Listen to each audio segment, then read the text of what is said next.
I related so much when I read that you said in the 2020/21 school year, so last year, Providence's K through 8 teachers were introduced to, quote, one of the most racially divisive, hateful, and in large part, historically inaccurate curriculums you had ever seen. I feel like I lived this firsthand the year prior in my own school in New York City, and I was one of the parents who got an up-close look at it thanks to the quarantine, but I had been seeing it there even prior to that. So how did you start seeing it? Because I think critics get hung up on the term critical race theory, saying that's a law school thing that's taught. And I've conceded, just move off of that. That's a red herring. It's basically race-based obsession working its way into the school system, saying the white kids are oppressors and the kids of color are the oppressed. They're the victims. White supremacy is everywhere. Patriot, whatever. You could go down the list, but it doesn't have to be classical critical race theory. What did you see? Correct. Yes. So what did you see? How did it manifest in your school? Well, first of all, I'm glad you bring up the critical race theory. I don't use that term either. I call it a racialized, divisive, curriculum. And this is exactly what I saw happen in my school and in my son's school. Well, they rolled out this curriculum in full force, it seems, last September. And there were questions right away. This was, we were mandated to teach social studies in relationship to and abandon our English curriculum, our vetted English curriculum materials. In fact, all of our books, starting with last year, were vetted by, it seems anyway, the New York Times. But it wasn't really until January that I noticed something was really wrong when boxloads and boxloads of very bizarre cartoon-like paperback books landed in my classroom, and I had to color code them, level them. So I took a good hard look at those books and noticed right away that there was something very, very wrong with those books. The themes, the characters were all the same. White people, historic figures, all looked like buffoons or aggressors. The imagery was the same. The characters were the same. There was that victim and victimizer narrative very present between white and Black folks historically. And although this is an important part of our historical narrative, it is certainly not the only narrative. And that's what these books were saying and telling us. And then, of course, the projects were all race-based, and so this alarmed me quite a bit. Mm-hmm. And so you were a teacher. You've been a teacher for 22 years, past 7 in Providence, but you were teaching social studies. I teach English, but we were blending social studies and English together, combining it for what was called a humanities department rollout. Okay. And it sounds great. Humanities, where you're teaching literature, but providing the social context. Well, we do that anyway as teachers, so I don't know why we even had to have a mandate to do this.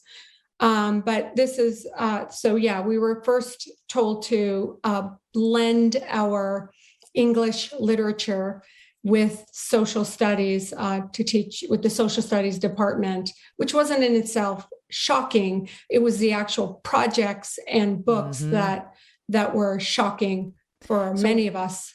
One of the things I read is you said the stories in book, you said you noticed the timeline on the Revolutionary War and the Civil War, that the stories and books seem to focus almost exclusively on slavery and racism, while also excluding many other aspects of our history.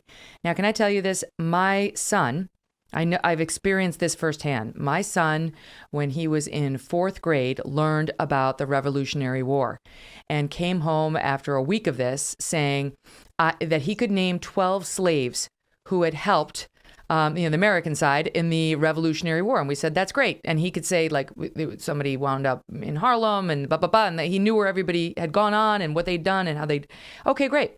And after a while, I said to him, did they mention anything about General George Washington? And he said, no. Okay. So kind of important to the revolutionary. It's been a while since I've been in school, but I mean, that's the point you're making. So this isn't made up. This happened in my school and it happened in yours. That is correct. Historical figures are mentioned, but very briefly. Mostly the narrative and the characters are, surrounds this, students are surrounded with this narrative from a enslaved person's position. And it's hard to speak out against these sorts of things because you don't want to sound insensitive to that narrative that is very much a part of our U.S. history. And so many of us were sort of like, well, how do we speak about this publicly without getting attacked? Well, there's no way around it. I mean, not to speak out is to really, to deny students and children that very crucial, comprehensive education that really they're entitled to as American children. Did you experience the obsession with trans issues as well? I mean, was it all critical race theory or did they do the gender stuff too? Yes, there's quite a bit of that, more on the social realm. So in my classroom, I had literature that I was contending with and sort of sifting through these hundreds of books. But there was a big push. And in fact, there are posters all around my school, and I teach middle school, so 12 and 13-year-olds, posters supporting supporting pride, supporting any, movements, different types. I don't even know the different pronouns. I can't even name them all. There's so many, and it so changes on a daily basis that I couldn't even tell you. But this whole push to embrace any child who wants to be pansexual, transsexual, multisexual, who the heck knows? It's like they're made up names and we can't even keep up with it. But this is what I noticed in my classroom. Children were identifying with different sexualities, I suppose. And for me, it's shocking. One, as a mother, and two, as a teacher, I'm not interested in talking to children about their sexual preference, especially at the age of 12. So it escapes me as to why an adult would want to have these private, sort of intimate conversations about sexual preference, and why I was given a list of approved pronouns so I could start this discussion with students. So right. I wasn't reading any literature per se, but the whole movement was being pushed in a very strange way. In fact, This year, we were told and mandated, and by the way, reprimanded if we didn't do this, to hand out pride tickets. Nothing wrong with being gay or choosing to be trans, but that is a private decision between a young person and their parents.